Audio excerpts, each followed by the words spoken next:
Et cette jeune femme qui représente un petit peu le personnage qui a toujours habité ancestral, un peu habitante de la steppe, qui va être appelée par deux forces, soit la force du jeune Kazakh qui la courtise, dans une scène très belle d'ailleurs où il y a un immense plan de grand ensemble sur la steppe, donc dans un espèce de verre éclatant, où il fait des tours comme ça autour d'elle avant de la prendre, c'est très très impressionnant visuellement.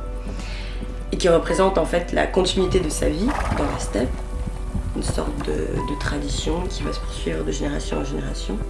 Et puis il va y avoir l'arrivée de ce jeune russe, un peu cocasse, une sorte de cartoon vivant en fait, qui lui promet autre chose quoi, et qui lui promet ce dont elle rêve un peu. On voit à travers ses collages, etc., ses pensées au Kremlin, à la Russie, enfin la modernité quoi. Et ce garçon qui va arriver, la première chose qu'il va faire, c'est la prendre en photo.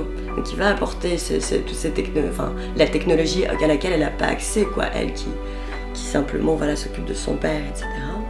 Et il va y avoir une sorte de choc de culture. À un moment donné, on ne peut pas aller contre le temps qui évolue.